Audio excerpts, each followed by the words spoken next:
Hey guys, just a quick note before we begin that the show may contain spoilers and adult language, but that's just because we know how to have a good time. Stick around, you'll be glad you did. You are here for me to enlighten you. You ever act like this again, you're barred for life. It's just violent bass. It's kind of embarrassing.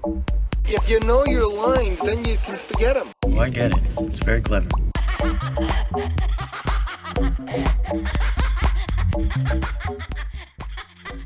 Hello, peoples, and welcome back to another episode of Esoterica Cinema, the podcast where we take films from the cinematic multiverse and discuss the hell out of them.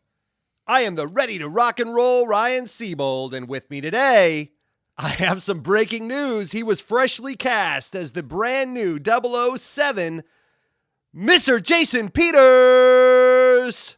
What is up, Ryan? How are you on this fine day? How's it going, buddy? 007 James Bond, Jason Peters. That's right. Congratulations, man. Thank you. So one thing you'll notice is that my delivery is a little bit different, right? And so one of the things that we realized is that with the 007 character, we had taken him so far in terms of being violent and aggressive. The English gentleman who came before me, Mr. Daniel Craig, really portrayed him as a brutal and tough guy. So talking with the studio, we realized that the only real place left to go is to make James Bond a soft, caring individual, you know? This is a brand new 007, one that's, you know, not afraid to get in touch with his feelings. He goes to weekly psychotherapy sessions, and he actually, you can call him James. He's cool with you calling him James. So, yes, I will be bringing a slightly new flavor to the 007 franchise. Yeah, I mean, this is, you're like Pepsi. It's the choice of the next generation. This is definitely a choice and a different way to go with the character. Thank you. I support it. You know, mental health is very important, and we need to support Absolutely. all these things. And I think you're going to, be giving a good example for the kids and all of that. Why don't you tell me a little bit about maybe some of can you talk about any of the plots that you guys have discussed, or maybe some of the villains that you're going to bring into the mix? Yeah, definitely. So one of the things that we realized is that a lot of the adventures that James Bond has gone on over the years have largely actually been figments of his imagination. So, we've kind of all known that it's physically impossible to jump off of a ski lift, down 30, 40 feet and, land on your skis. It turns out the entire time this was actually James suffering a psychotic episode. So, one of the main... Oh, wow. Yeah, exactly. And so what you'll start to see is that one of the biggest villains that we've identified is actually James Bond's mother. We realized that many of his... hypersexual advances that are just, now we realize are quite inappropriate. That really just came from a lack of affection that his mother showed him growing up, and he's really been pining for that all of his life. So, you're going to see a lot of sort of like repressive memories and James going into his mind palace to confront his mother about a lot of the lack of nurture that he failed to receive growing up. That's fair. Well, welcome back to the show. We appreciate you. Don't forget Thank the you little so guy much. when your James Bond takes off all over the world and you become a multicultural superstar. Absolutely. And I believe by little guy, you're referring to Odd Job, correct? Yes, I've done my homework. Speaking of odd jobs, here we are as podcast hosts once more on season 3, here to talk about a movie. Jason, this week's movie also deals with some trauma and PTSD, both in the film and taking me back to 1999 to a 19-year-old Ryan Siebold. This one, I call these my Maxim magazine years, or the Maxim magazine years of America. Just, oh boy, there's some troubling things, but there's a lot to love about this movie. Ryan, we do need to know one thing, because this was very common at the time. Frosted tips, yes? Did you rock them? Did you say frosted tits? I asked you if you rocked frosted tips. I, for a short while, did dye my hair blonde. Yes. Very nice. Very nice. Were you inspired by Mr. Sugar Ray himself? No, Who, of course, is not Sugar Ray, but Mark McGrath. Yes, correct. I I was not into the poppier stuff, but I was into a lot of surf punk at the time. I did a lot of surfing back then, and Speed Home, I was California, more of a my Warped friend. Tour kid. Speed Home, California. More of a Warped Tour kid. Very nice. Should I do the description in this voice, by the way, or should I use my normal voice? Yeah, I mean, are you gonna do the are you gonna do the episode as a method actor for your new role, or are you gonna? I mean, I have been trying you to gotta come stay in back. character. It is kind of hard to find my center. It's taken a lot of work with my acting coach, but I think that we can go ahead and do this film description and maybe hang it up because quite frankly, I don't want to hear any more of this myself. So here we go. Jim McAllister, a well-liked high school government teacher, can't help but notice that successful student Tracy Flick uses less than ethical tactics to get what she wants. When Tracy runs for school president, Jim feels that she will be a poor influence on the student body and convinces Paul, a dim-witted but popular student athlete, to run against Tracy. When she becomes aware of Jim's secret involvement in the race, a bitter feud is sparked, and we all end up learning a little bit about ourselves. That's right, I threw in that last part, ladies and gentlemen. Ryan, That was nice. I will Nice ask touch. you in a very measured way, what did you think about this movie? Jason, I would love to tell you way more about this movie right after this trailer for Election. If you're one of the millions of Americans who still believes that honesty, integrity, and fidelity are the cornerstones of our democracy, we suggest you wait for another preview before getting your popcorn. In the nation's capital, a new leader has found a place in the halls of power. But her story began in the halls of high school. We'll move on now to the presidential race with 3 candidates running. The first is Tracy Flick. One thing that's important to know about me is that I'm an only child. My mom is really devoted to me. She likes to write letters to successful women like Elizabeth Dole and Connie Chung and ask them what advice do they have for me, Tracy, her daughter. All right, Ryan, that's enough. That's enough of that. We're going to drop that soothing therapist voice and go right back into my high-pitched nasally drone because apparently that's a lot better. So this is what you get, guys. Bringing the nasally heat.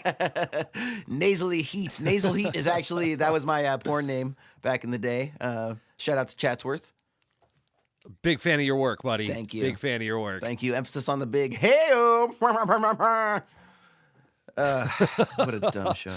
My favorite was Nose Bone and Six. Nose Bone and Six was phenomenal. No. That was the Nosebone Six. We were like a kung fu group that also banged, called the Nosebone Six. Oh shit! Yeah, nice. that was I got actually nothing. the Shaw. I got nothing for that. That was the Shaw brothers' late stage in their career. Yeah.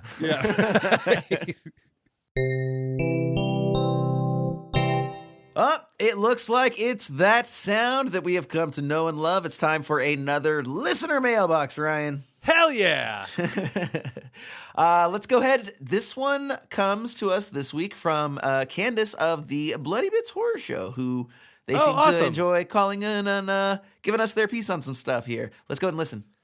Hey, this is Candace from the Bloody Bits Horror Show podcast, and I'm calling in with my hot take and shit opinion. We need less elevated horror in cinema today, and we need more of the good old blood, beasts, and boobs.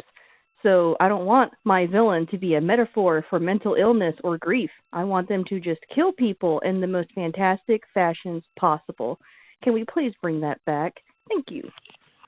Okay, interesting take. I mean, we do a lot of A24 here. I'm sure that our audience digs the A24 stuff, but I gotta tell you, Ryan. I mean, I think that she has some legitimate criticisms. You know, I do think, and look, I would argue that there's space for both. And I think the problem is that largely the old school, physical killers have been replaced with these sort of, metaphorical, ethereal sort of A24 monsters, as she said, that really aren't monsters, but metaphors. So I think it's just that it's not necessarily one is good and the other is bad. It's just that there's an imbalance, and now everything has shifted to where that's like all you get. But yeah, when was the last time we had like a Michael Myers or a Freddy Krueger that was like introduced into the horror lexicon? No, I absolutely agree. First thing, I'm never going to turn down blood and boobs. So you want some blood and boobs, Candace? Bring it. Number two, I absolutely agree. There should be room in the marketplace for both. Maybe there just needs to be more drugs in cinema. Maybe our filmmakers need to get high and just be like, hey, man, how about they just like fucking stab them, man? And, that's the end of that conversation. Like, that's as dumb as it needs to be. I also think... Let me ask you this, Jason. I kind of feel like the slasher horror films and the Roger Corman movies and the days of yore that she's speaking of, the mindless stabbings, that was a time where you had limited budget and you had to just go make a feature. It was your calling card. Go out and make something on this low budget. And horror has really harbored low budget cinema very well, especially through the 70s and 80s, right? So, yeah. Now that digital has come along and people can go make this profound statement, and, you have these art students that are allowed to kind of think outside the box, more or less. You're not so much limited by budget as much anymore. You can, the gimbals exist. You don't need a Steadicam crew. You don't need to be strapping a 16 millimeter film camera on a plank of wood like Sam Raimi in Evil Dead, and running it through the woods. I think maybe... that is kind of stolen from maybe a bit from the mindless expose or the exploitation film of yore. What are your thoughts on that? Do you think there's any truth in that? Yeah, definitely. And I think that it's also because the market for horror has changed. It used to be a very niche genre. And it wasn't nearly as popular as it is. Cut to today, I mean, horror has launched so many careers, right, in many different aspects, because there is an element of, look, we'll accept the low-budget nature of things as long as you give us those sensational elements that we're looking for, right? The blood and the tits and the gore and all that stuff that we're mentioning. So, yeah, I mean, we haven't had that for some time. And I think we do there is room for us to go back to some of those exploitation sensibilities and bring some of that back in a certain fashion. And again, just to balance out some of the more serious-minded horror that we are seeing these days. So for anybody listening, if you agree or disagree, let us know. You can write into esotericacinema@gmail.com or hit us up on the listener mailbox like Candace, 818-483-6285. We will put your opinion live on air, and we look forward to hearing from you. All right. Well, yeah, so we are looking at Election, and what a movie have we got for you guys this week. Before we get into it, Ryan, high level, real quick, what did you think about this movie? It was good. It was not as good as I remember. I will always have a sweet place in my heart for Matthew Broderick. I love that guy with all my soul. And he just seems like a really nice, he might be a total asshole, but he always just seemed like a really nice guy in person too. Yeah. This is also directed by Alexander Payne, who most people are familiar with from Sideways. That was kind of his big claim to fame. I always get this guy wrapped up and mixed up with David O. Russell films as well. I get those two guys. Similar aesthetics. Similar, yeah. And this was also in 1999, as I previously stated, which you have always claimed as the greatest year of movie cinema history. It's up there if it's not. So like I said, remember really loving this movie as a youngster. And so being from an auteur like Alexander Payne or an indie film kind of director like he was or is, I thought that this movie deserved to be on the list. I don't know. Now that we've watched it, do you think this movie deserved to be on our list, or is there enough meat on the bone here for a show like this? There absolutely is. And so funny thing, one thing that I told you on the last episode after we pulled the film is that I didn't really like this film when I was younger, when it first came out. I had seen it once or twice. It was what it was. I kind of moved on. I didn't inhabit it the way that I did some of those other Paul Thomas Anderson films, David Fincher films, to a lesser extent, some Wes Anderson films. This was, chief that time, right? Now, after I watched this film, I came away loving it. Like, I enjoyed this film so much more than I ever did 20 years ago or whenever I first saw it. And I was shocked because I wasn't really looking that forward to it. Now, perhaps we've talked about this before. It tends to be the case that the more diminished the expectations, the higher you come away with the film, because obviously you're not expecting much. But this film kind of blew me away. And one of the things that I was surprised is because I used to think that the film was kind of shallow. That was one of the issues that I had with the film. And now watching it this time around, and also full disclosure, like I was able to get my hands on the Criterion collection and listen to the commentary track and watch a bunch of features and things of that nature. So I did get some ear to the ground info from the man Alexander Payne himself. And you realize like there is a lot of meat on this bone. And I think that over the course of this episode, we're going to see maybe what some of those things are. And maybe it'll put it in a slightly different light. Maybe it won't. But either way, we'll go ahead and take a look at that. Dope, man, because I was really expecting you to say meh, and I was expecting to kind as of well. toning my enthusiasm down to match yours, and I was like, because I was waiting for you to dive in and give me this, it was okay, but so I was trying to like scale my enjoyment of this film back. I will say I'm not going to take back the fact that I do think I liked this film or loved this film more when I was younger than I did on this viewing, but I really do enjoy this movie. It was a character film, and as I got into this film, it started to make me kind of wonder, like, I feel like everything has to have some zhuzh about it, or pizzazz, or a twist, or some kind of, like, angle it's taking. Very rarely do we get films like I'm not saying they don't exist, but it just seems like they're kind of scant. Yeah. We talked about this a little bit on The Last Detail as well, when we took a look at that last season, where it's just like character-driven movies like that, don't really exist anymore. Everything's got to be, ramped up a little bit better. So this was refreshing. From the moment I hit play on Amazon Prime, I was taken aback into a time machine to a moment in time when MTV Productions existed. And I got a little nostalgic. Yep, like, that astronaut. Remember that astronaut well. And honestly, totally forgot this was an MTV Productions film. Yeah, same. Up there with such hollowed efforts as Joe's Apartment. God damn it, I'm adding that movie to our next list next season. But it's funny that you bring up The Last Detail, Ryan, because that's actually one of the films that Alexander Payne really respects. And in his mind, he's basically just trying to recreate those 60s and 70s character-driven comedies. Like, he's very open. Like, he uses The Last Detail as an example of the type of film that he wants to make, just in his way relative to his hometown of Nebraska, which he also loves to shoot in Nebraska, use Nebraska locals, et cetera, et cetera. So, yeah, he's got a whole ass movie called Nebraska. Right. So, and we can actually go into a lot of the specifics behind this. I just need you to give me a good place for us to start, Ryan. At the beginning. At the beginning, indeed. We open on a shot of a sprinkler. It's got this repetitive droning, and we quickly see a man running around a track. Soon learn this is our protagonist, Jim McAllister, no relation to Kevin McAllister. After he does a couple shaky push-ups, we do see him in the shower before we're introduced to Tracy. Now, when we're introduced to Tracy, it's by way of a number of close-ups and sharp cuts, not really dissimilar to the way that they show Batman kind of putting on the different aspects of his suit.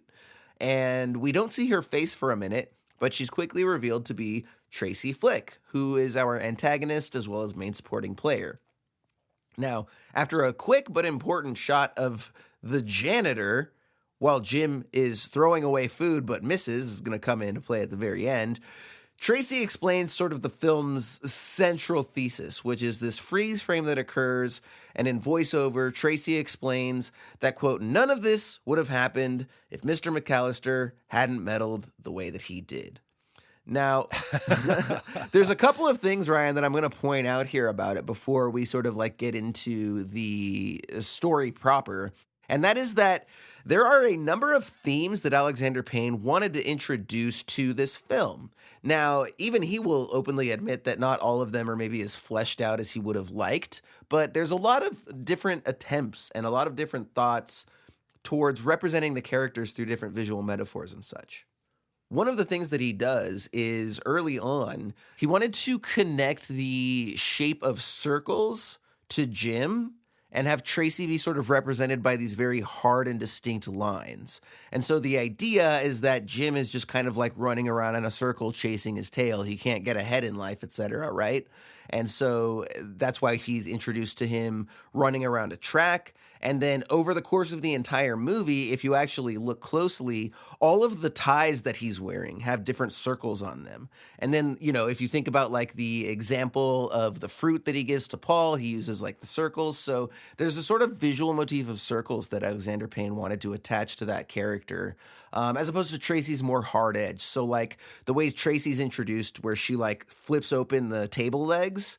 Okay. Also a really funny aspect of that. So it shows these close-ups and again, she's flipping these legs open. If you actually look, there are 5 distinct cuts of her pulling the legs out, even though there's only 4 legs. And it's supposed to be indicative of the fact that Tracy overdoes absolutely everything. She found a 5th leg. Yeah. I did that too. Exactly. That's fantastic. So you've got that. And then one of the other themes that he had is just to show kind of the, you know, reflecting the lesser nature of a lot of the characters, Matthew Broderick, etc., is just this motif of trash. You see trash and trash-related things around a lot. So the opening shot where Jim's throwing away the trash and it hits the ground and the janitor sees. You'll notice that, like, you know, where Tracy pushes up a trash can to stand on top of it to fix her banners. We see a lot of garbage trucks around outside. The votes obviously got thrown away. So there's these, like, sort of visual motifs that he's trying to attach to different aspects of the character just to kind of flesh out the world and give it, you know, some more artistic merit, which I'm always going to appreciate, you know? Even down to the fact that that opening freeze frame. So when it freezes on Matthew Broderick's character and Tracy says none of this would have happened if Mr. McAllister had meddled the way he did, he's in the middle of throwing away trash on the freeze frame. So she's talking about if he hadn't meddled and he's throwing something away, which is an obvious reference to the end where he throws away the votes. So a bit of foreshadowing there from Alexander Payne that's actually very easy to miss until it's pointed out. And then you're like, oh, well, of course, you know. So one of the things that I will ask you about that I kind of thought that was really interesting. So when the film starts off, we very quickly get voiceover narration from Jim. And he's talking about how he's this like teacher that really cares. And he gives us a bunch of different examples. And then he's in class and we're also introduced to Tracy. And she then also gets a voiceover. And so right off the bat, within the first 5 minutes, we've got voiceover from both Jim and Tracy. And that's in and of itself there are a lot of very voiceovers unique. in this film. Absolutely. And we're going to get 2 more voiceovers before the end in the form of Paul and Tammy. So we've got a total of 4 voiceovers, 4 unique perspectives that the film is exploring from. And I wanted to see what you thought about that as a device and if you think it works or not within the context of the film, because it's a pretty unique device. It is a very unique device, and it stood out to me. It's something I have here in my notes. You know, I would argue that this is a film about Matthew Broderick's character. It's his story because it kind of starts with him and closes with him. Mm-hmm. And, you know, it's his kind of journey. I think he has the biggest character arc as well. Sure. But yeah, to tell his story from 4 points of view, jumping around like it does, is definitely interesting. But I do think it worked here. I agree with that. I do. I think that it's one of those, like this film, I think by the end of it, we'll see there's a number of chances that it takes. And they're so subtle, but they're done effectively, so they work. I remember before I watched this film, one of the sort of advanced pre-criticisms I had, right? Because like I said, I wasn't super stoked on it. And I remember it being very sort of stylistically flat, let's say. I seem to recall it being just very sort of like, you know, put the camera here, let's do our, you know, close-up, reverse, you know, get the hell out. Like, it didn't really, I didn't recall it being made with a lot of visual panache, but it absolutely is, you know, from the from the camera work, from the angles to a lot of the special effects. And if you pay attention, for example, there are a ton of wipes in this movie. Like, I haven't seen wipes in any movie since Star Wars, and you don't even notice them. And it was actually pointed out in the commentary track. And when he points it out, it's like, dude, you've used wipes dozens of times. How did I not notice this? Like, that's really noticeable now. Yeah, right. The score was a little different. It was, like you said, the visual effects and some of the makeup that we'll talk about here shortly was very, very done very, very well.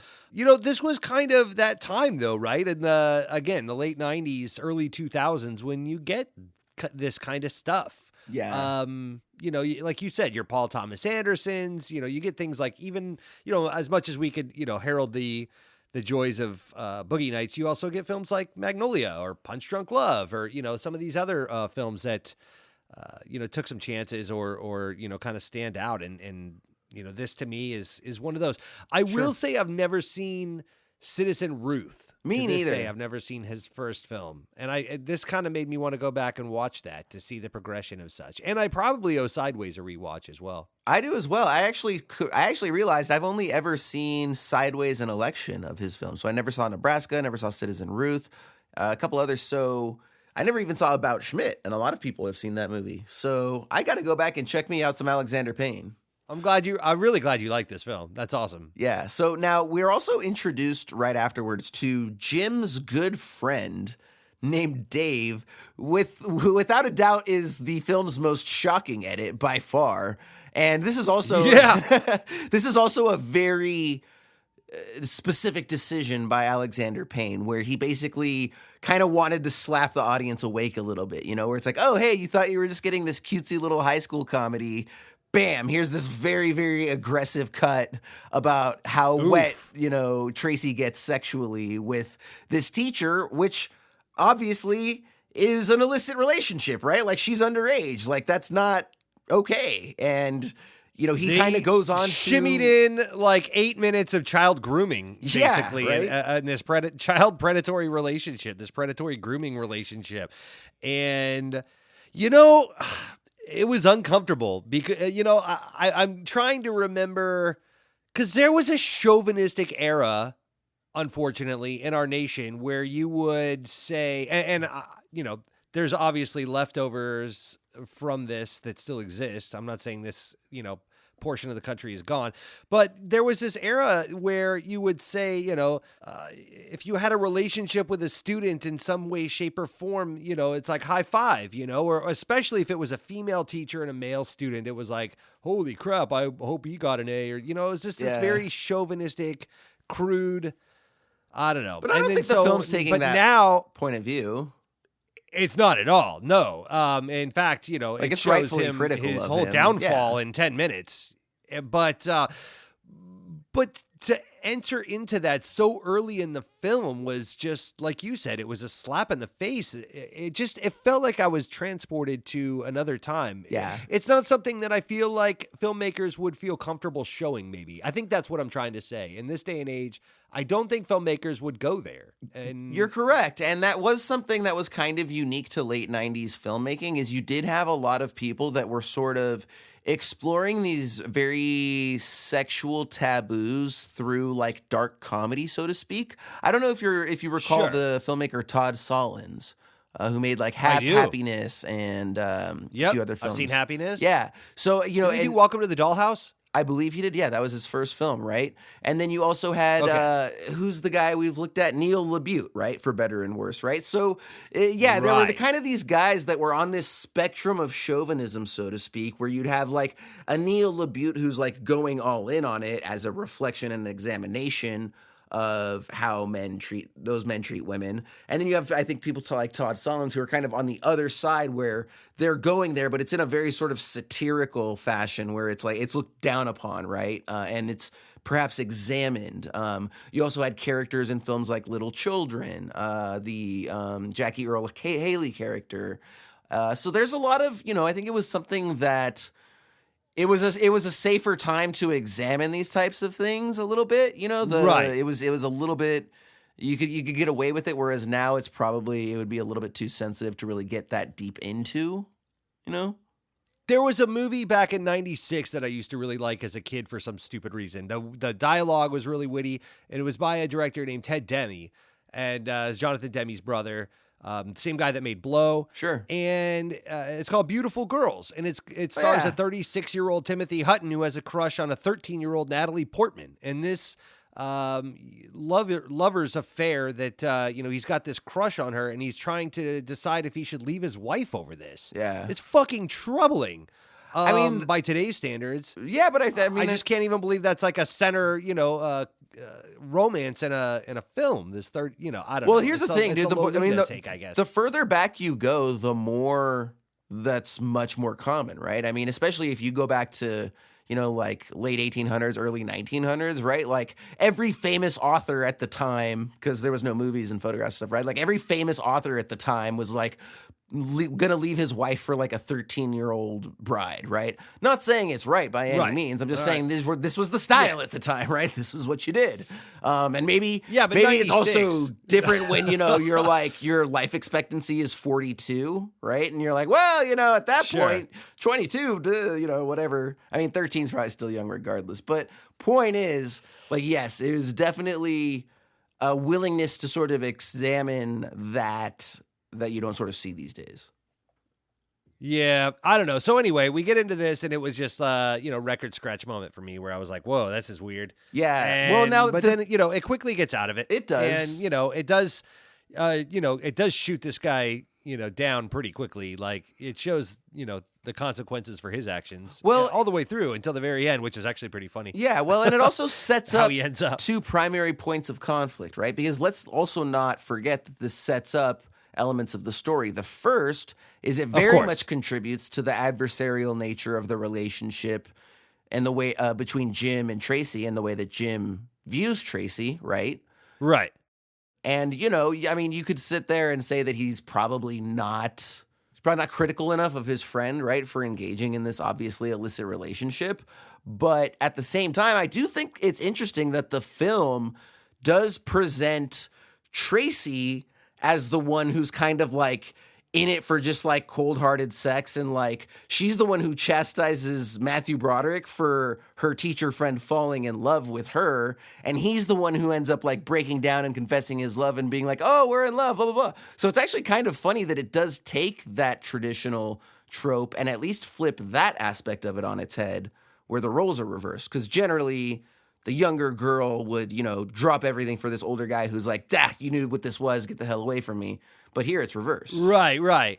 Yeah, and through it all, she maintains a position of power. Yeah. I think it establishes her role in the whole thing. Her she's the shark, and she kind of sharked it. And because soon after this is over, we see her kind of playing a similar, or at least testing the waters to see what she can get away with Matthew Broderick as well. Yeah.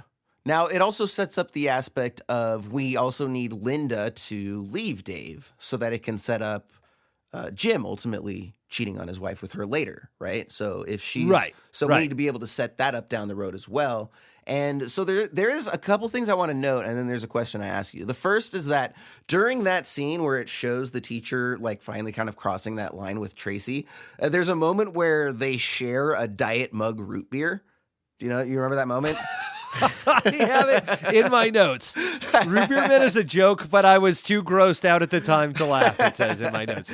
Now, Alexander Payne actually intentionally put this in there because it was a reference to medieval times. Not like medieval times, but like the era of the medieval. And apparently it was very common for when two people would consummate their relationship sexually, they would both drink from the same goblet. And so he wanted to take that concept and then said, what would today's version of that be? Got it. Diet mug root beer. Go. Now, the other interesting thing about this, and this, honestly, Ryan, probably would have grossed you out as well, but maybe it could be funny. They actually shot a whole sort of like pre-sex scene in the bedroom. So in the movie, there's that shot where Tracy goes down the hallway and she turns in the bedroom and you see Dave's arm come out and like bring her in. And like that's as far as we go. They actually shot an entire sequence where we go into the bedroom with them and they start to undress, but it's kind of like kept in like close-ups, right? So you're not really seeing Tracy's nudity. And then they added this thing where Dave has a giant whitehead on his shoulder that's all pussy and gross that Tracy can't get over as they're like trying to climb in bed with one another.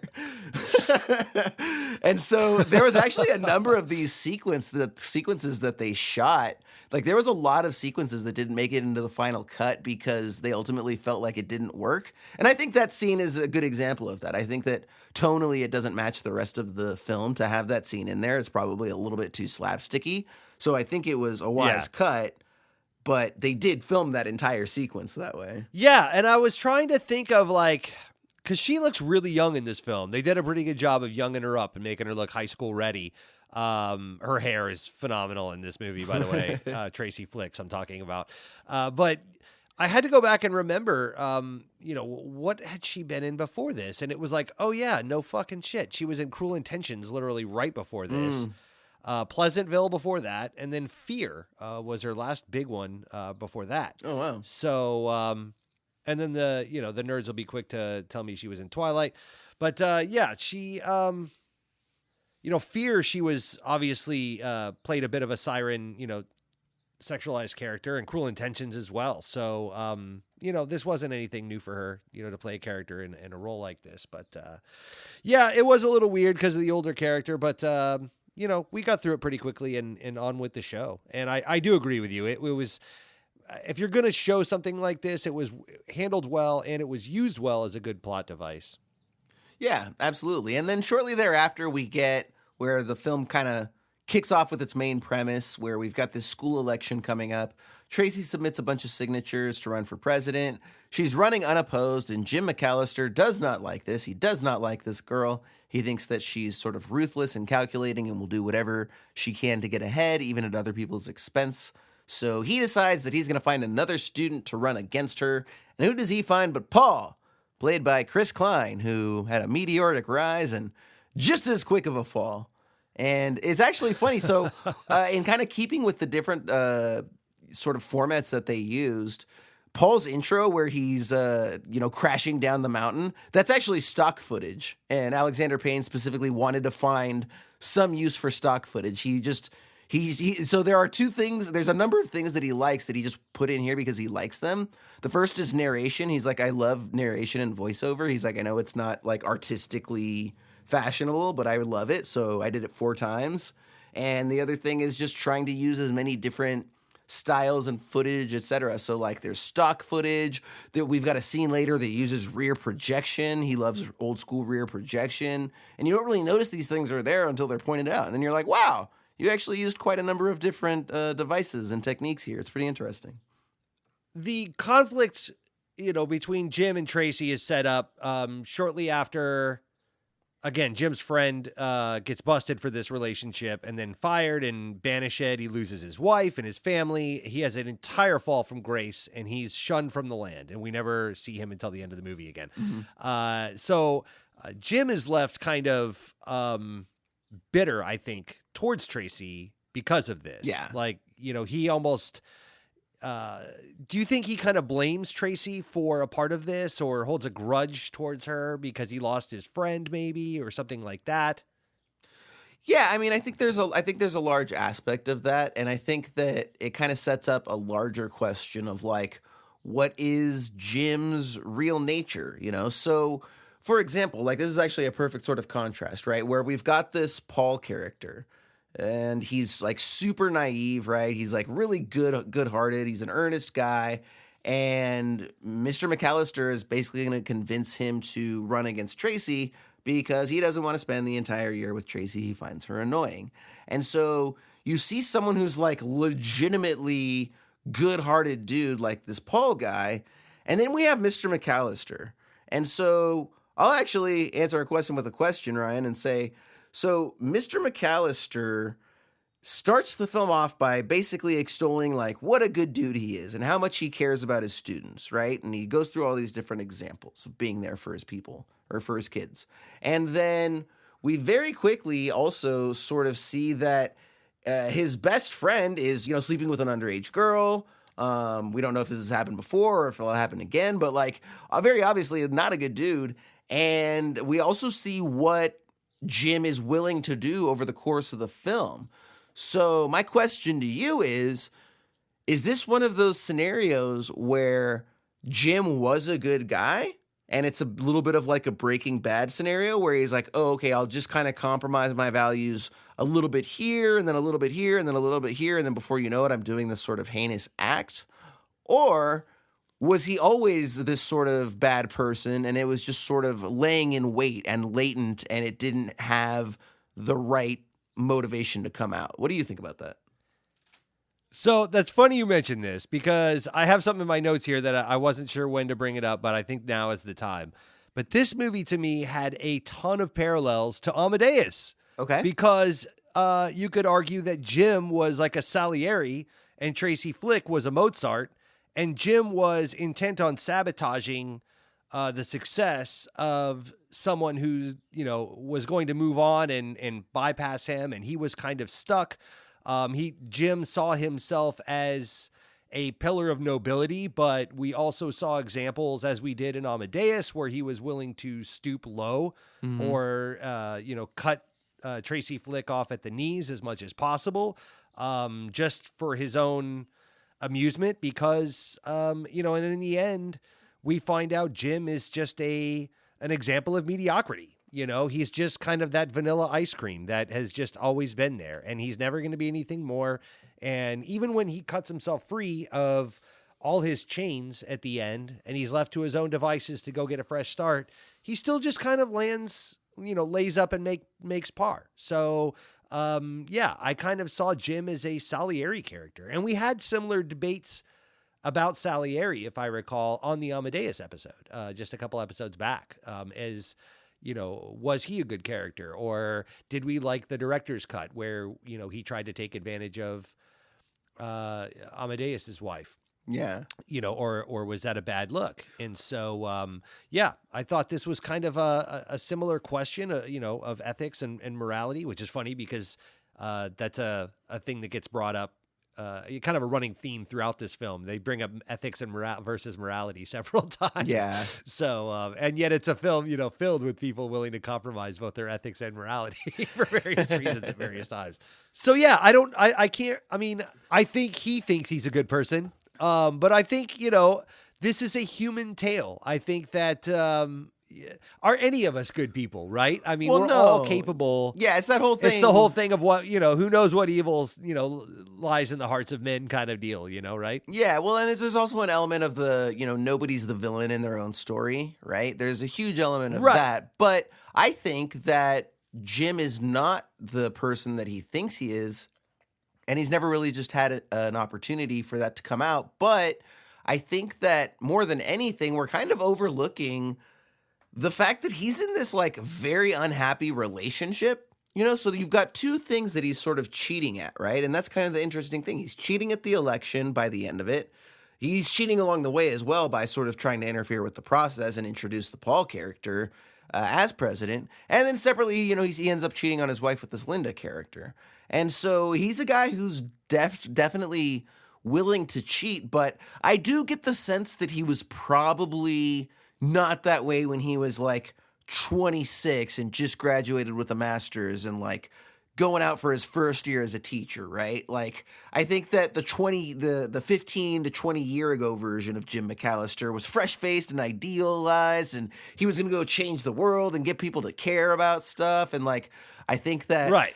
After 15 years of just watching the same class come in and out and the same people go on to do nothing and, not really making as much of a difference as he might have thought at a certain point in his life, right? Like he just kind of has what does it all mean, kind of disposition, and that allows him to sacrifice his values because, he's probably like, well, what am I going to do, continue to be an upstanding moral citizen and still have, a wife with no passion, and we can't get pregnant, and spend time with this chick that I don't like. I just want to get the hell out of here. Like he's a desperately unhappy person, and I think that when people are that unhappy, they'll do things to mitigate that unhappiness, like, getting rid of some votes to not have to spend a year with someone you don't like.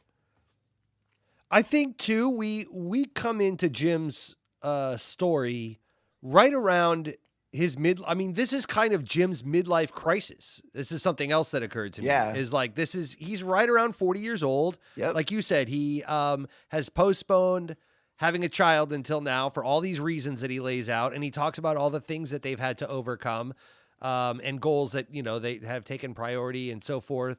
So, he's a guy who has had society's thumb on him for a long time. And, as someone that, has recently gone through a bit of a midlife crisis myself, I could say that's a real ass thing. And not so much that you have to act out, but you just start to ask yourself questions. It's a gut check where it's like, okay, what's going, you just tend to take stock of things. It's like a chapter, place, a beginning and end of a chapter in your life, so to speak. And I think that we kind of cut into Jim's story right as that's all happening. And then this Tracy Flick explosion happens in his life. And he's like, no more, and he kind of acts out on all these things. He's lost his friend. He's disconnected from his wife, like you're saying.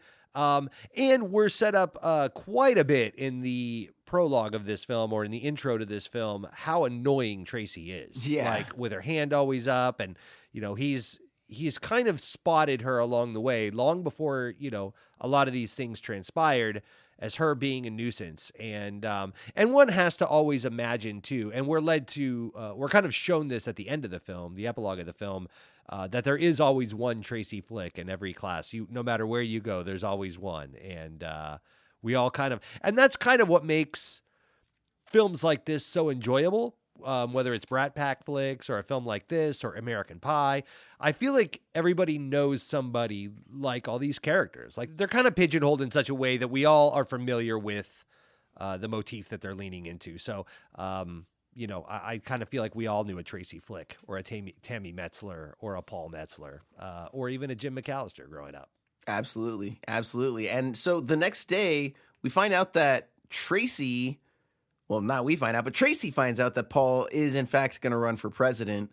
And it's also, there's this very funny, like, Native American scream that they use anytime Tracy is upset.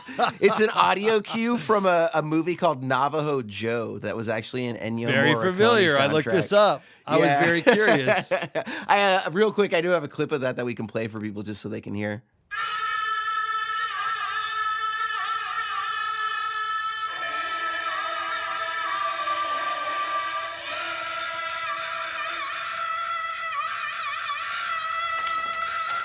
And they use that a few different times, always to great effect. It's always very welcome. And then they play the long version when she has that like freak out moment and tears off all the posters, right? And you stated that was an Ennio Morricone track. It was indeed. Yes, sir. And Navajo Joe starred Burt Reynolds as a Native American back when that was cool. Hey, if Charlton Heston can play a Puerto Rican for Orson Welles, then hey, why not? And after, my God, give me my rum. And then after that, Paul walks. He goes home and he walks in on his sister Tammy, and she's kissing this other girl who's very much the object of her affection, if not the object of her obsession, right? And she really, really likes this girl. And this is also when Tammy starts to get her voiceover as well. So by now, again, we've got 4 official voiceovers that are going to sort of cycle through the course of this film. And she does explain that she's actually not gay. She is just attracted to the person. And it just so happens the only people that she's been attracted to are females. Now, the other girl that she's kind of is, again, the object of her affection, she's not exactly comfortable with, being in a same-sex relationship. She's experimenting. She's not really exactly sure if this is something she wants. And rather than explore this in a healthy manner, she just gets very upset and decides that she is going to start dating her brother. That's right. She's going to get together with Paul to make Tammy jealous. So what is Tammy going to do in response? she's going to run for president herself against Paul and as well against the girl that she was in love with, who is part of Paul's campaign. Now, Ryan, you mentioned a little bit ago how there's like one sort of Tracy flick in every school, high school, whatever. I think that's one of the great things that this film does is it boils down these four very distinct and different archetypes that are all very relatable through the course of our four main characters, right? Which would be the Jim McAllister character, Tracy Flick, Paul, as well as Tammy. So let's do a little bit of just like a little bit of an exercise game, whatever. But let's kind of break down like these four distinct personalities into like what they represent. You want to do this real quick with me? Yeah, absolutely. Okay. What you got? Sorry. So the first would be Tracy, right? Now, Tracy, I think, is a little bit, especially still to this day, it's an archetype that we sort of continue to see. I think that most recently she could probably be compared to like Leslie Knope from Parks and Rec, who I think has a lot of Tracy Flick. And I think that there's a couple of, like in real life characters, I think you could also say that like Hillary Clinton is very much a Tracy Flick, right? I thought of that. Yeah, absolutely. So, and we mean that in good and bad ways, right? But at the end of the day, it's just that like unbridled ambition, right? To just go for it with, and not feel like there's any destiny other than this great thing that you were meant for, right? There's no other resolution or, life that exists in Tracy's head other than the one that she's living. I have in my notes here that half of me has always hated the Tracy Flicks of the world, and half of me actually is Tracy Flick. So I get it. Now, here's the funny thing. We've got this Paul character, right? Now, I was trying to think of Paul because Paul is basically like a naive do-gooder puppet, right? Like, he has really no idea what he's doing. Jim is really running the show, and he's just kind of going along and standing where he's supposed to and smiling. To me, as I thought about it, reminds me an awful lot of what Herschel Walker is doing right now over in Georgia. Like just zero qualifications whatsoever, but he's handsome. He smiles nice. He was literally the high school or collegiate running back all-star, but just horribly unqualified for the position and doesn't even really know what he's saying. Like when Paul gives his first speech in the auditorium to literal crickets. Fantastic read. Like that's exactly every time Herschel Walker gets up on a podium.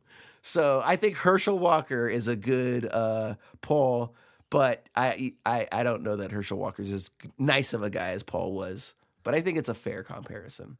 Yeah, I mean, I think Paul means no harm, I think that he has the best of intentions. I just think that he's kind of the all-American dumb jock, and who knows, I think he, of all these people, has the potential to outgrow this phase of his life. I think he's also kind of a victim of his own circumstances and surroundings.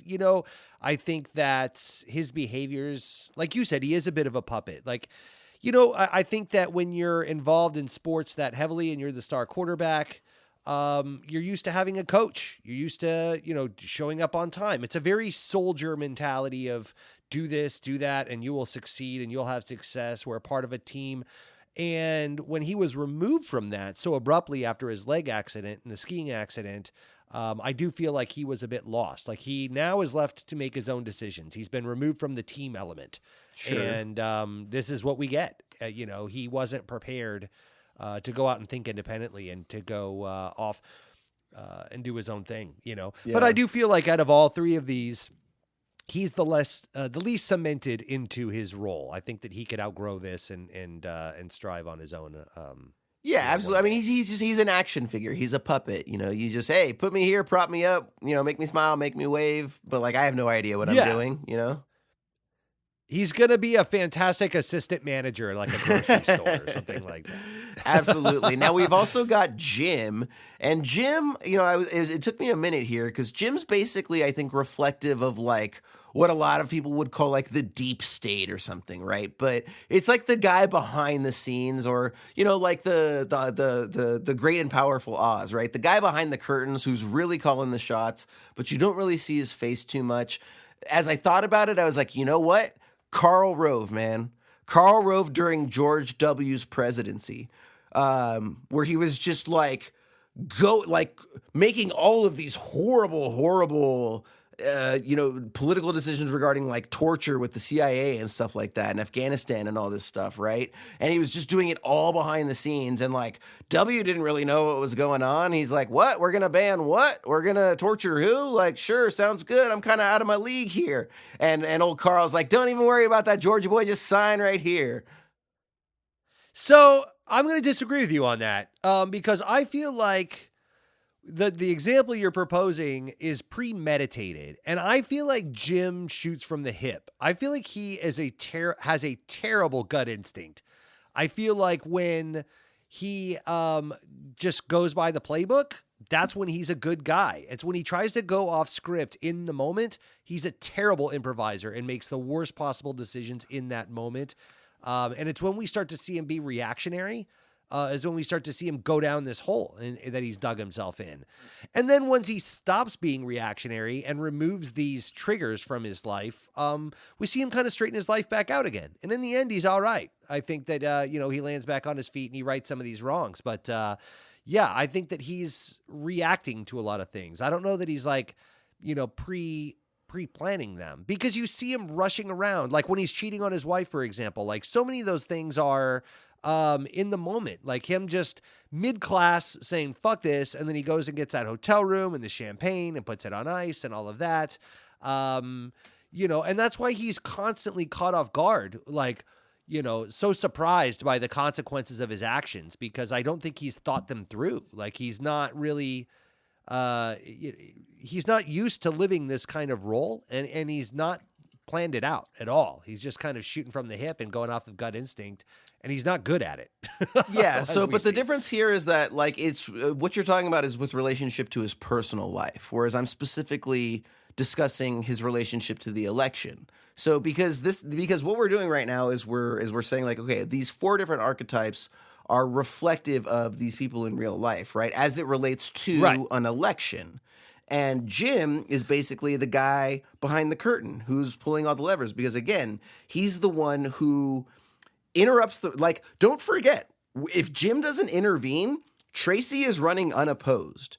Jim does not like that scenario, and so Jim wants to rig the election. Very topical, right? Jim wants to rig the election to get his preferred outcome. So he goes, he finds Paul, he convinces him to run, he interferes in that process, right? He's trying to institute his own guy because he doesn't like the other guy, and as a matter of fact, he does that so much so that when it comes down and the other guy wins, he yet again interrupts the process by throwing away votes to toss the thing in his guy's favor. So he's completely manipulating the election from behind closed doors. He doesn't get away with it, but he still does it. But again, it's all reactionary. It's all in the moment. But it doesn't matter. He's still pulling. He's still pulling the strings from. He's still the one pulling the levers. Like again, without him, there's literally no election. The only reason we have an election is because Jim McAllister got involved. I will clarify by stating this, and then we can move on to Tammy. But I think Jim acts on emotion, not ration.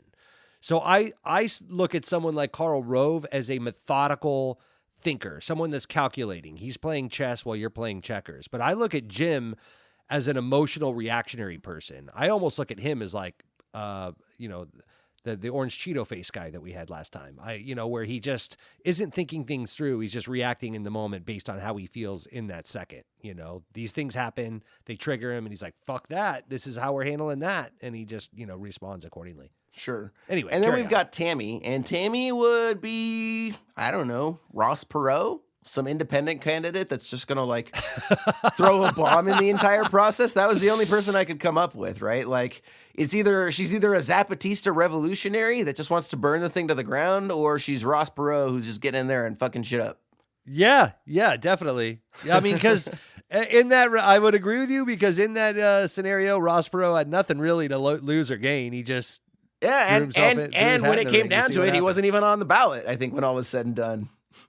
I still don't recall if he ended up putting his name on the ballot or not. Like, because I remember he like dropped out 7 different times. Yeah, that scene where Tammy Metzler gives her, her speech and throws her hat in the ring, that was flawless. So she was like, you know what? Fuck this election. It was. As a matter of fact, I actually have a clip of that we're going to listen to right now.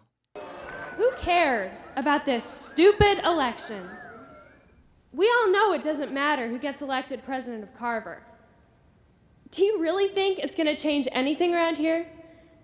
Make one single person smarter or happier or nicer? The only person it does matter to is the one who gets elected. The same pathetic charade happens every year. And everyone makes the same pathetic promises just so they can put it on their transcripts to get into college. So vote for me, because I don't even want to go to college. And I don't care. And as president, I won't do anything. The only promise I will make is that, if elected, I will immediately dismantle the student government so that none of us will ever have to sit through one of these stupid assemblies again. Fantastic. I love that. And one of the cool things that Payne does with this sequence, by the way, is if you look, both Tracy and Paul's speeches are given a bunch of different coverage, like shot from 3 or 4 different angles, and Tammy's is all in one uncut speech. And the idea is supposed to be that like she's like the no nonsense, no bullshit person, right? Whereas the other no people, edits needed. Exactly. Yeah. Yep. An interesting thing too is that they really apparently didn't have to do that many takes to get her to do that, and she actually like forgot her lines, and so a large part of that was sort of like halfway improvised. And she was like an entirely new actress as well. She had only done one other film before this film. And the only reason that she got hired is because at the last minute, Miss Thora Birch, who was cast in this role, walked off set because of creative differences with Alexander Payne. Wow. Yeah. So, and it was a huge deal at the time because this is the late 90s, and Thora Birch was pretty much the biggest celebrity on this film outside of Matthew Broderick. Like, Reese Witherspoon wasn't a huge known name yet. Matthew Broderick hadn't really done anything in a long time, but Thora Birch, this is coming off of like Now and Then and all those films that she was doing around that time. And so, she was originally cast as Tammy. She had American Beauty this year, if I recall. Yes, exactly. Yep. So that was kind of a big deal for her to walk off set. Another interesting thing about this, I don't know if you saw this in your research, is that they actually shot this not only at an actual functioning high school in Nebraska outside of Omaha, but they even went so far as to shoot during classes. So when they're filming the scenes in the classrooms, other classes are having their science and history and English classes around them. So apparently, if you actually listen to some of the audio close enough, you'll even hear certain murmurs of other classes, and that's all live and authentic. Yeah, and even so much as when they were giving these speeches and other shots in the gymnasium, they were using real students as extras, and they were having a hard time finding participation because the students thought it would be fun at first, but quickly realized how sets are run and said, this sucks. And they didn't want to do it anymore because it takes fucking forever. So I guess if you look in some of the wide shots of all the crowd, you'll see a lot of the crew that they put in there. So you'll see like actually full grown adults if you pinch and zoom. So anyways, I digress. That's very funny. Yeah. And they actually were able to get local high school students for all of the background high school students in the different classes. So those are all people that went to that high school that they were able to get. And then I guess they ended up also sort of discovering 3 actors. So there's the 2 ballot counters, if you recall them, at the end. Yes. Yeah, so those were basically students at the school that had never acted before at all. They just like went up and like shot their shot, and it was like, hey, we like your look and we like your delivery. Come on in. And that one of those guys, the taller guy, has actually since gone on to do some of like the Final Destination films and a couple other things. So he definitely got a little bit of a break. And then Chris Klein. Oh, cool. I had no idea that Chris Klein was discovered for this movie in Omaha, Nebraska. Like, he had never acted a day in his life outside of for school productions. Blew my mind too. Yeah, when I found that out. Yeah, I mean, I don't know why I thought American Pie came out before this. I thought for certain this was after American Pie, but I was wrong. This was His breakout role. His very first film, which, I mean, he does a great job. Like, he does not give the impression of someone who hasn't acted before, especially with like some of the broader comedic stuff that he does. Like, I love his face when he's getting the blowjob from Tammy's girlfriend. Like, it's just so funny and so over the top, right? Like, yeah. And then just his like, gee golly Jillikers aw shucksness, right? Like, it's so believably naive. Like, he really is that just good, sweethearted kid who like doesn't ever stop to think for a minute that other people like might not want the best for him and others. I love too how that was paired with some rated R dialogue at times. Yeah. To where he would bring this like, Andy Griffith style Opie golly shucks attitude, but then he would be like, in a very nonchalant, quick drop of a line, just say, yeah, and then we would go to the jacuzzi and fuck for a long time. Yeah. Like it was no big deal. Absolutely. And it's kind of funny that you bring that up, because one of the things I found out as well is that this screenplay and this movie was actually based on a book, but it was based on an unpublished book that was sitting in the writer's desk for years. And he wrote this book called Election on spec, which for those of you who don't know means you're not given a contract, right? You just decide, I'm going to write a book or a screenplay one day, and you write it and you hope that one day you can sell it, and you rarely are able to. That's spec writing. So he just wrote this book on a whim, and he did have an agent, and his agent was basically like, I don't know what the hell you think this is, because it's too high school for adults and there's too much sex in it for high school. So shelve it and never bring it to the public's eye. Let's never speak of it again. Exactly. And so he was like, okay. And it just sat in his desk for like 5 years. And then he was talking with someone who he told about this unfinished book. And it was like one of the producers that was getting ready that wanted to find a new project for Alexander Payne, because I guess they were having a hard time finding projects that he would agree to do. And so they thought he would love the book. They convinced the author to give him the book, gave it to Alexander Payne, who sat on it for at least 6 months, if not a year, was not interested in doing a high school thing, didn't even read it whatsoever, and then read it and was like, oh, this is exactly my speed. Yeah, let's do this. So to your point, the fact that, that odd juxtaposition of sort of naivete and innocence up against some very sort of like nonchalant graphic sexuality or sexual comments is very much sort of a hallmark of the original book that carried over into the screenplay. Yeah, because we haven't talked about this, but this is rated R. So yeah, they did take some chances here with some of the content. Yeah, and it creeps up on you. Like, I remember sort of thinking back, like, I don't think there's a lot of sex in this movie. And then, like, there actually is a lot of sex in this movie. I think it's easy to think otherwise because it's not sexy sex, right? It's not like police thriller sex. It's not romance sex. Like, there's no saxophone playing. Yeah, right. Exactly. It's like cold calculating sex of him trying to get his wife pregnant, from behind, so you don't even see their face and there's zero passion. And then the other women come on and start looking at him, like that scene was very, very funny. There's a later scene where he has, once again, dispassionate sex with his wife. There's the scene of him having sex with Dave's ex-wife, right? The trying to get the motel. There's the very graphic descriptions of sex that the teacher gives, and sleeping with Tracy. So it's weird because it's not a sexy movie, but there is a lot of sex in it. It's kind of interesting. And now, a quick word from our sponsor. Schoolhouse rocking, the chip on the block of your favorite schoolhouse.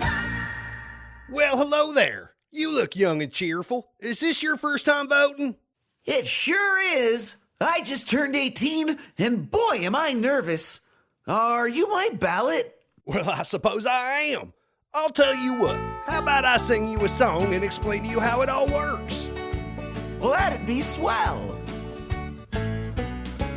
We're back in 1776 when we became the great country of the USA.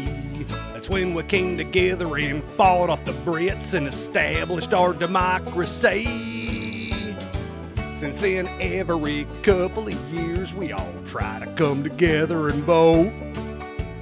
Half of us end up disappointed and the other half go out and glow. See, Timmy, for hundreds of years, folks have been feeling me out based on their educated opinions and putting me in a big old pile to be counted up.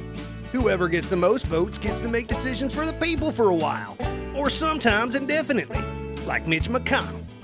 But we decided early on the system needed a polish, so Congress founded the Electoral College. Now, states decide most of this stuff, but barely based on their size.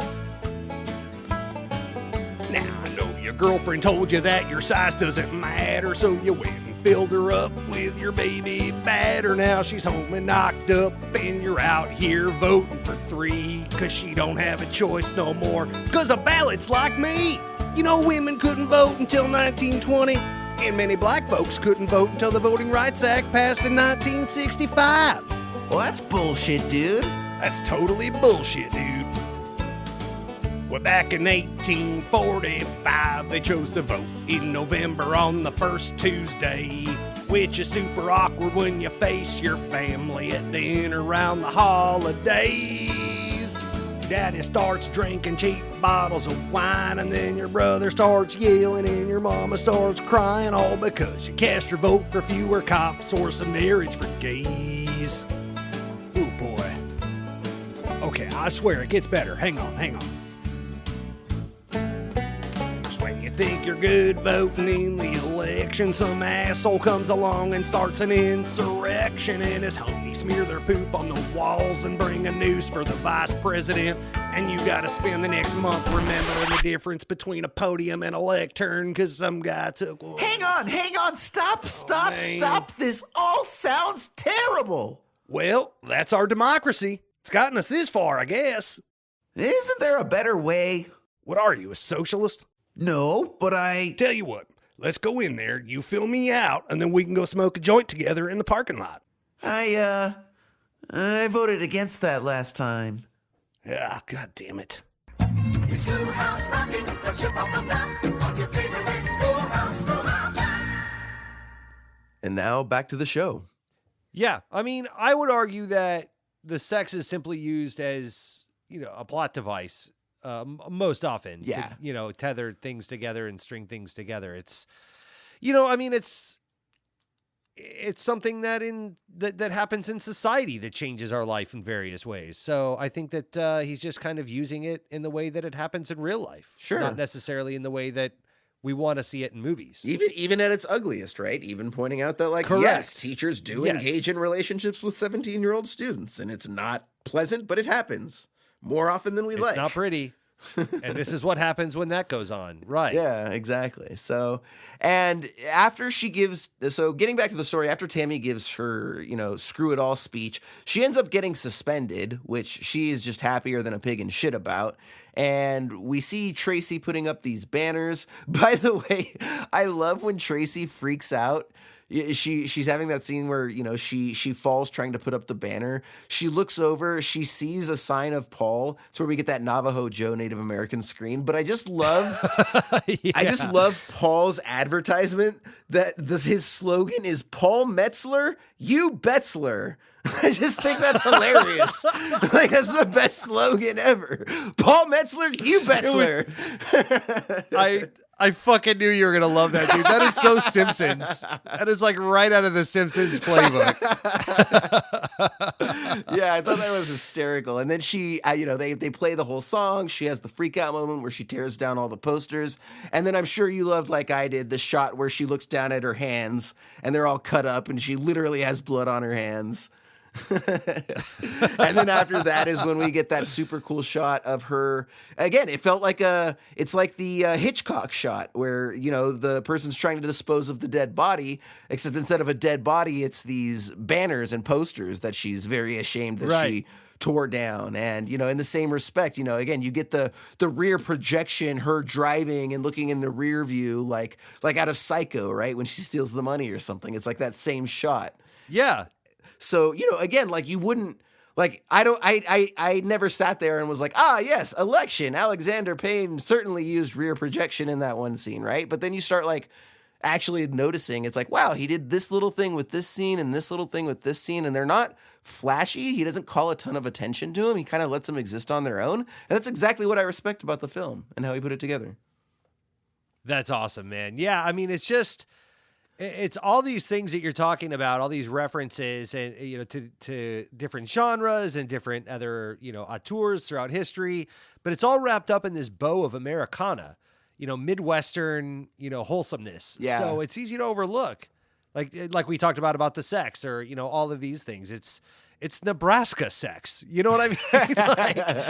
It's not LA sex. It's not New York sex. This is Nebraska sex. This is what goes on in the Midwest, and it's Americana. And so it's easy to overlook how, evil some of these people are being, or it's kind of like Fargo is the same way. Yeah, where, totally. because it's happening in Minnesota, North Dakota area, and everybody's got this, accent. It's really easy to overlook how evil and wicked all these people are being to each other, or the shit they've put themselves in, Absolutely. Yeah. And we even see that where, Jim finally does cross that line with Linda, and he does have sex with her. Right. And it's not going to stop there. He's basically like, he's ready to leave his wife, and she says, hey, why don't you go get us a motel? You can pick me up after school, and we'll go there and we'll have a great time and blah, blah, blah. And, he basically comes up with this impromptu pop quiz to give his class, and then bails and goes and sets up this whole thing. And when he goes to pick her up after class, she's nowhere to be found, of course. He goes back to the hotel. He's calling her. She's not picking up. And he even goes back to her house looking for her. That's when he ends up getting stung by the bee and just kind of making matters worse. Goes home after, he can't find Linda anywhere. And, oh, look, she's actually there, and she is confessing to his wife, Diane, that they slept together, and he came up with this whole thing to woo her at the hotel. And so he pretty much knows that he's screwed and just kind of pieces out real quick. Right. So he comes home after all of this planning in the hotel and all of that.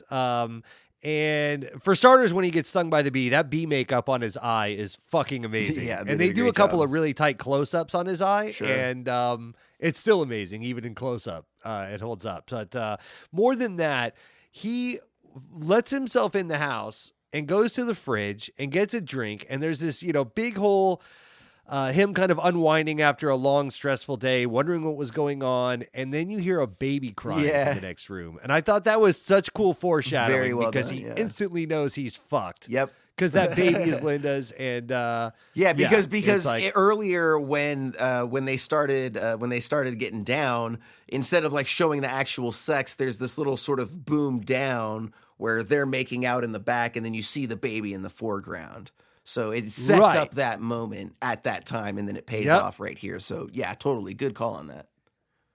Yeah, I thought that was just there's a few things like that throughout this film that I thought were really cool edits, or choices that it's you're leading into something without beating us over the head with it, or you don't have to show anything. You just, with that one sound edit, he's fucked. And it's like, oh no, buddy. You're done now.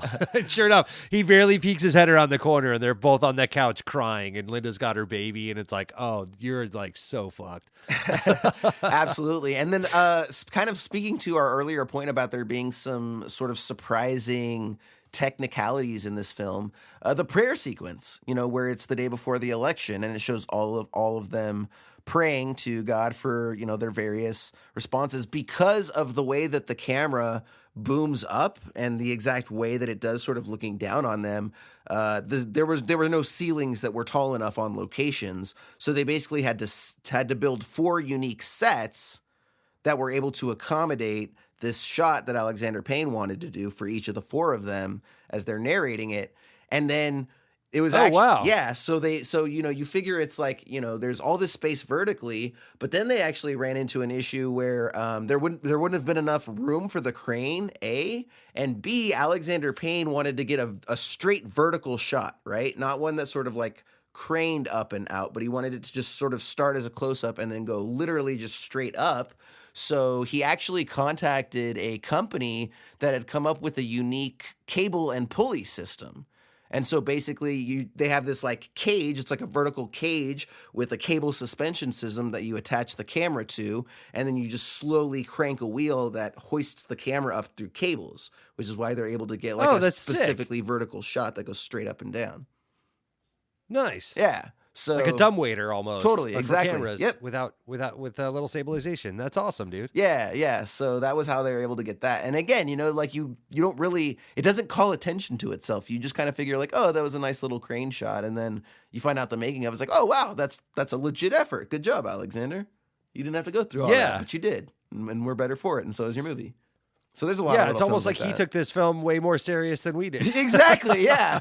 And then like once he points it out, you're like, well, look at that. Yeah, you did do a good job. Well, hey, good job, buddy. Appreciate that. Appreciate you pointing this out. I missed it the first time around. I mean, these are things that I kind of feel like you need to make those decisions on your sophomore effort. So if Citizen Ruth was his first movie and you're going into your second, your second film, anybody can have a fluke good first film, but if you flop or I think you feel like your second film or your sophomore effort is really kind of what makes or breaks your career. So he kind of did have to swing for the fences, and he had some certifiable talent on this film too. I mean, Matthew Broderick and Reese Witherspoon and some of that. So yeah, I think he did a good job, man.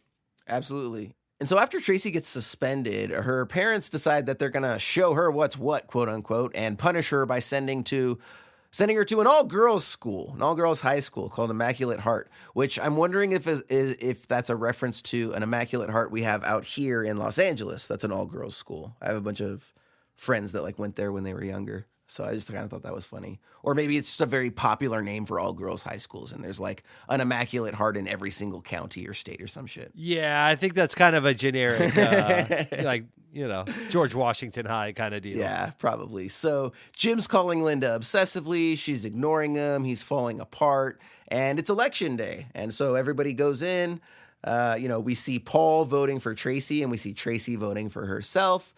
We quickly see the counters. They take the ballots. They go. They count them. And Jim just couldn't care less, right? He's got a little bit of a situation he's trying to deal with. And he's just kind of like, tell me who won. Tell me who won. And the counter's like, I've got it like a real close. We've got Tracy by one vote, right? And so Jim's like, God damn it. Let me go ahead and count these. He does his count. And he comes up with the same thing, Tracy by one vote. And so he's about to certify it. And he looks over and he sees her celebrating, pogoing around the high school, and says, you know what? No, screw that. That girl's not going to get it. I'm not going to let her take this one. I am going to interfere with the process and get rid of 2 votes, right? And so then he's like, well, you got a little bit of a mistake here. We have Paul by 1 vote. And the guy's like, no. And so they end up going to the principal's office, and, it turns out that, okay, yeah, well, it looks like it's Paul by 1 vote. The joke of it too is we didn't even mention that Paul voted for himself. We go into the election booth and no, Paul voted for Tracy. Votes for or Paul votes for Tracy. Yeah. I'm sorry. Yes. So everybody votes for themselves, and he has this dialogue that states that it's just not right. He doesn't feel good doing that, so he's going to go ahead and give the other person a shot and votes for Tracy. And sure enough, she wins by his vote. Correct. Yeah, absolutely. And they end up announcing that Paul is the president, and Jim McAllister goes back to his motel that he had set up for banging. That didn't work out in his favor. But the next day is not going to work out either, because he's going to go into school, get called into the principal's office. And who is there but like 8 different people, including Tracy and her mom and the principal. And of course, the janitor at the beginning who saw him. I love the foreshadowing. By the way, super funny. The janitor that they use was the actual janitor for that high school. And and he wanted nothing to do with the movie. And they like begged him. They're like, dude, you look perfect. Like, please play this role. And he was like, no, refused to do the movie. One of the producers was like, what if I got you a 6-pack? And he was like, son of a bitch, I'm in. So they literally bought the janitor for a 6-pack in that film. So if you ever find yourself filming in Nebraska, make sure to have access to some 6-packs. You'll get away with some shit. Yeah, because I thought he looked familiar, and I looked him up on IMDb, and he's got an IMDb credit for only this movie. Yep. And I was like, oh, He guess is he's not familiar. literally I didn't the know that he was janitor. the actual janitor, though. That's hilarious. So great. And then I guess high schools in Nebraska often don't have windows installed in them to help manage the costs with regards to heating and cooling. And so when they were looking at the high schools, they were like, hey, there's no windows at any of this high school. Makes it kind of feel like a prison, doesn't it? This is perfect. So on top of everything else, they really got this like whole quality of school being a prison, because if you look, there's no windows in any of the classroams or even like the hallways That would or anything. really help with lighting too. That was the other because thing. You don't have Yes. any lighting transitions. Yeah, no, they absolutely said that as well. You could control all the lighting. There's something we skipped over very quickly too, and that is on his way into school, Matthew Broderick is now living in the hotel. He's been kicked out of his house, and we get a shot of him showering at the school. Yes, and the shot of him showering at the school is almost a shot-for-shot remake of his opening sequence in Ferris Bueller's Day Off, where he's showering in Ferris Bueller's Day Off. I thought that was hilarious. Yeah, he, like lifts his arms up and. It is Singing into the shower head and the whole bit. It's fucking awesome. But this is like the depressing, middle-aged version. No, absolutely. I mean, and not that's as happy and carefree. And that's one of the great things about the casting. Super funny thing, dude. Check this out. At the time that they filmed Election, Alexander Payne had never seen Ferris Bueller's Day Off. He just He just really liked Matthew Broderick as an actor, and Broderick expressed an interest. But he had never seen Ferris Bueller. So like that whole separate aspect of it, he recognizes it, but that played no part in his decision because he'd never seen it. He's since seen it, but he never saw it at the time. He's like, yeah, give me that Biloxi Blues fella. Yeah, exactly right. And after all that goes down, obviously Jim is screwed, and principal calls him on his bullshit. He says, yep, he resigns very quietly. Principal accepts, and he is on his way, and he's out. And very quickly, moving on. Nothing to see here, folks. We learn that Paul goes on to have a very charmed high school life despite losing the presidency. We see that Tammy has a new love interest at her school. Tracy's happy as the school president. And then we've also got Jim, who has basically tricked himself or convinced himself that he's teaching again when really he's just a museum docent in New York. And he complete with a very shitty studio apartment that costs way too much money. And before we kind of wrap things up here, Ryan, one of the things we haven't really discussed to any sort of degree is like the acting. This is very much a character-driven film, and we haven't even really talked too much about the acting. But what did you think about our four main characters and how they approached the roles? Dude, they were fucking great. Yeah, I mean, for so many reasons. Because like you said, a lot of this film is driven by voiceover. Mm-hmm. There were a lot of weird things going on that were unconventional, so they had a lot thrown at them. A lot of these actors weren't trained actors or didn't have a lot of experience or were on the uptick. So, barring Reese Witherspoon and Matthew Broderick, they were kind of the anchors of this whole thing. So with that said, this whole film felt very seamless. It was well put together. I never was taken out of it by any of the performances. But I really do feel like this was an era where a lot of these films, kind of came out and shined. And, even films like Gummo or the Kevin Smith films or, like we talked about David O. Russell or whatever, Todd Solondz, these are all great examples of these, mid to late 90s era character-driven movies where you didn't need a lot of star power sometimes. You just needed a good script and good editing and all of that. So, I think they did great. Yeah, I think that, Reese Witherspoon obviously crushed it. She brought a ton of energy. There's a lot of stuff that she talks about doing, like she was actually mentioning how Tracy, one of the things she does a lot in the film is has Tracy like quietly grind her teeth, right? So just her mouth gets like very sort of like close and she's like really grinding her teeth to the point that she like had severe lockjaw when the filming was done. It took like 2 weeks to recover from because she had been grinding her teeth so tightly the whole thing. And and she just brought her all. She campaigned really hard to get the role. again, Chris Klein, I think, is just note for note perfect throughout the entire thing. You know, you really get the sense that he's a genuinely nice kid and not just acting the part.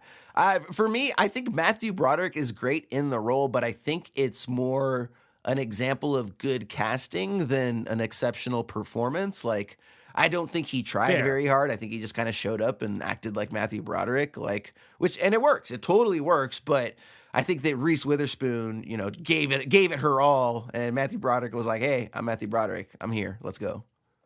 But again, still totally works for the movie. Like, it doesn't take away from it. I just don't feel like he really was gonna sell out and deliver the all-time great comedic performance or whatever. You almost kind of wonder if he didn't it almost kind of plays out like, what if Ferris Bueller grew up? Yeah. You know, in the same way that Robin Williams plays Hook, or plays Peter Pan in Hook, like what happened to Peter Pan when he leaves Never Neverland and he grows up to be Peter Panning, this totally boring lawyer, you know, and all of that, and who avoids his kids instead of playing with his kids and all the things that turn on that. This is kind of Ferris Bueller all grown up, you know, and he never got to leave high school, and now he's teaching there and he's stuck, you know, in the Midwest and all these things. It's kind of his personal hell. Yeah. If he grew up to become Ed Rooney, you know, but, totally. And then we do get a really great final sequence as well. We see Tracy, and she's obviously, this is after high school, and she's getting into this senator's car, right? And we get another freeze frame, and Jim is talking in voiceover about how sad he is for her. And then he starts to get a little more and more angry about the situation, you know, before he's ultimately like, who the fuck does she think he is? Blah, blah, blah.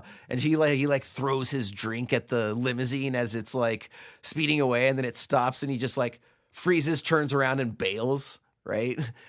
So right. Really funny thing about the ending. I think it's a note for note perfect ending. I think it's really great. And it took them a really long time to get that ending. So this film floated around for a year and a half in sort of various states of cuts and editing, because they had a completely different ending. And they were trying to figure out what wasn't working about the film because it wasn't getting the response they wanted. And they realized that they had this really somber ending. So in the original ending, instead of Matthew Broderick going to New York and becoming a docent, he goes to some other state, and he actually ends up working at a car dealership.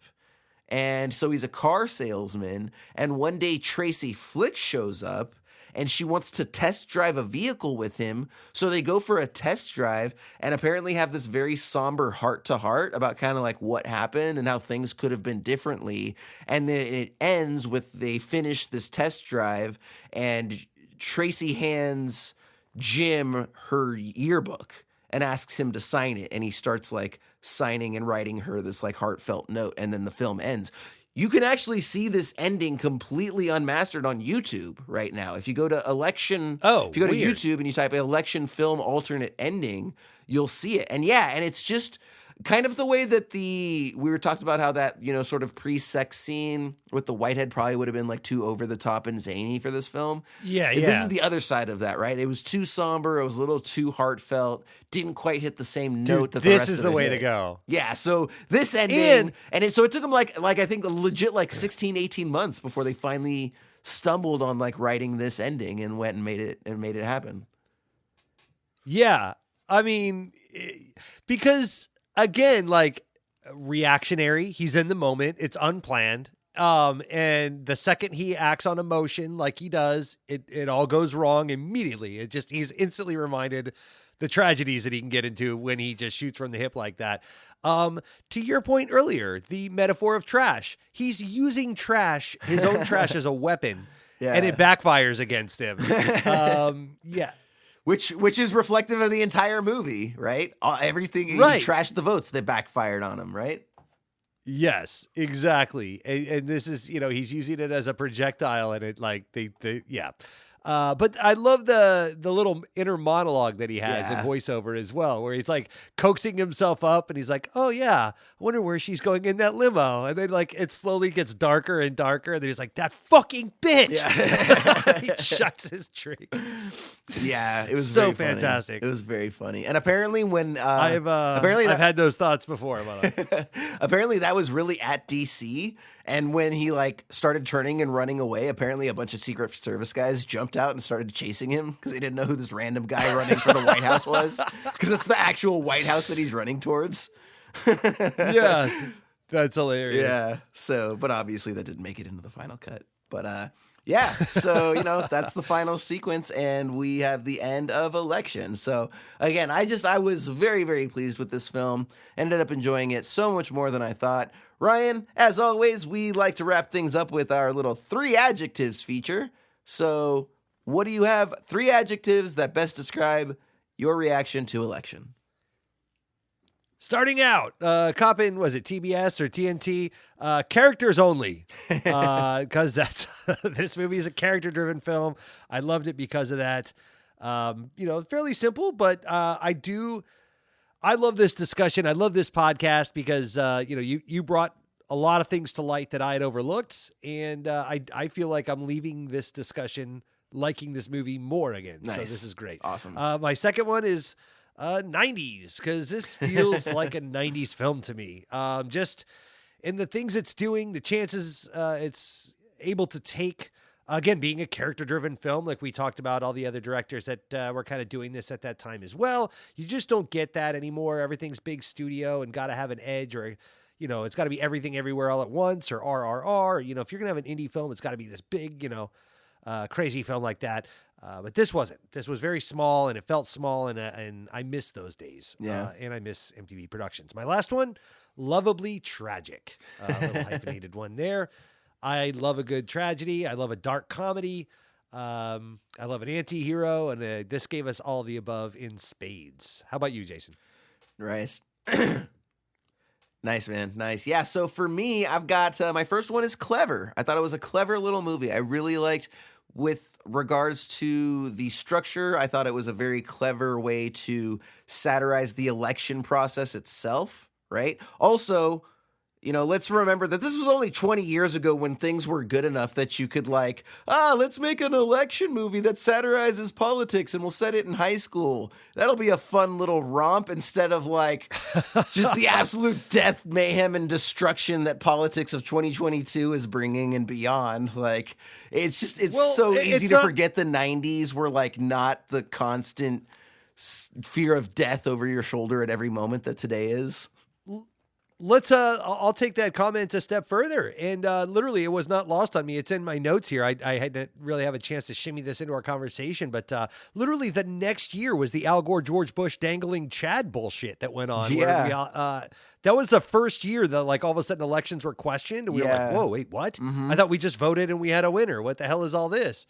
So to your point, literally the next year or months after this movie came out is when we had our first election debacle. I know, right? Introduced to our country. So, It's so weird to think about that. At the time that they wrote Election, the idea of people stealing votes and manipulating elections, these were the realms of fantasy, right? Now it's a spot on the nose satire that's way more prescient and relevant than even when they made it 20 years ago.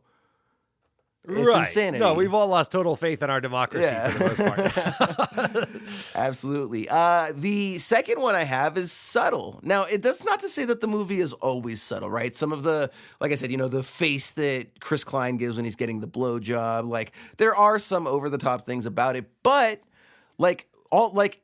just from the respect of all the things we looked at, all of the different devices that Alexander Payne used that he didn't even call attention to, that we didn't even know were there, right? We both talked about how before we rewatched this film, we kind of had this idea that it was a little bit maybe visually stagnant or uninteresting. It was mostly just going to come through the performances. And then you start looking at all these special effects and sets. We didn't even mention, how he's using 16 millimeter on the swings when the girls are looking at each other.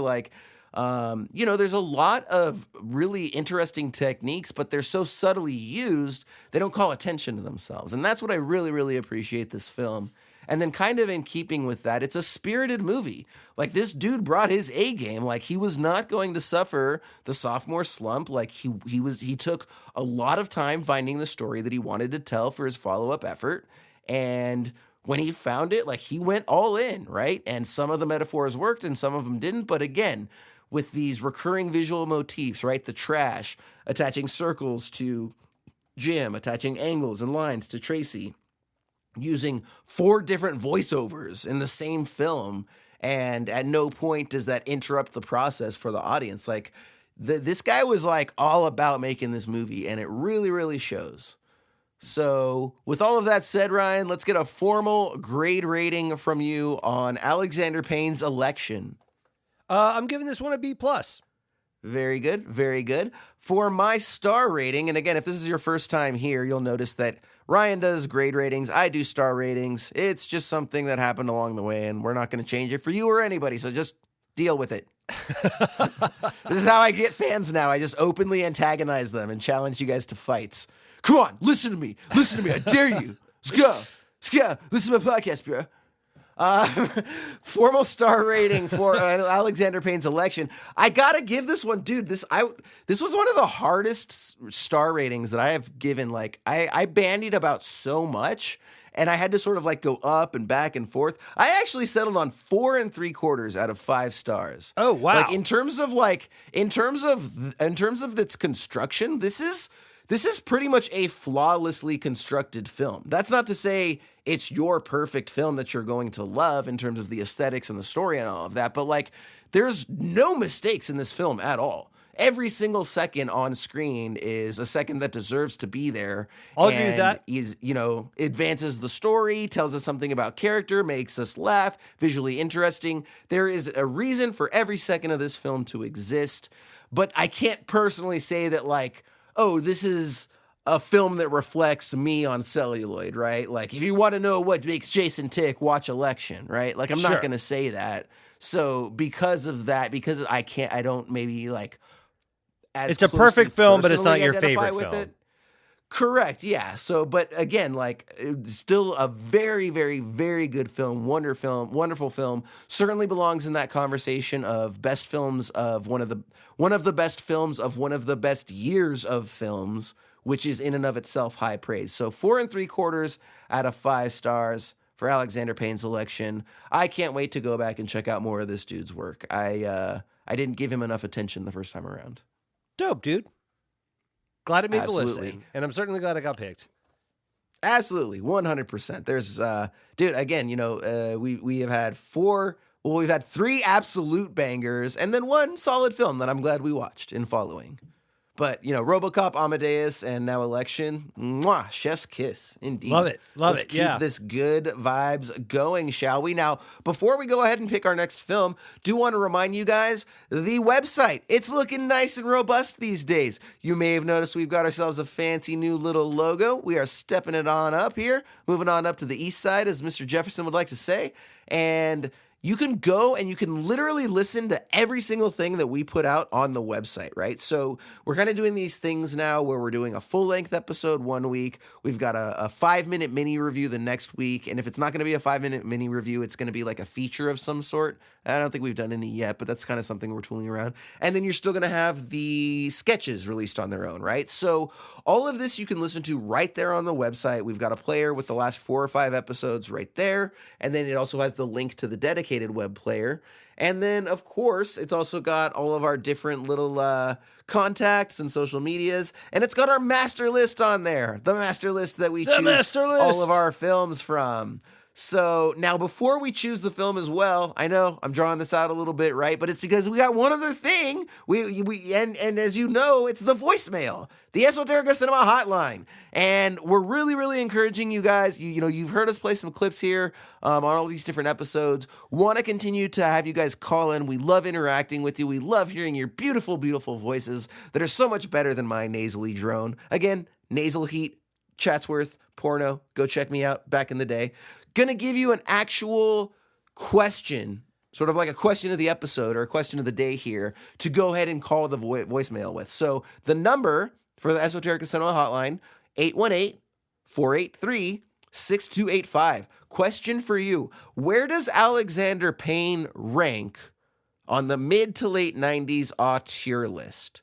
So, Ryan, this is to your point earlier, right? You've got Wes Anderson, you've got David Fincher, you've got Paul Thomas Anderson, you got Tarantino, you've got David O. Russell, all these sort of like mid to late 90s auteurs. And Alexander Payne can sometimes be left off of that list a little bit, but then other people will include him. So for all of our listeners, you listening, I want to know, what do you think of Alexander Payne, responsible for Citizen Ruth, About Schmidt, Nebraska, and Election, among others? Give us a call, Esoterica Cinema hotline, 818-483-6285. We'll play your response in a future episode. And if you don't want to call, we'll still take your emails and your socials. So you can always catch us, esotericacinema@gmail.com. Give us that sweet, sweet email love. You can also tell us about muffins, crepes, or any pastry that you might be enjoying. We love to hear about that as well. And you can also find us on the Twitter and the Instagram at Esoterica Cinema.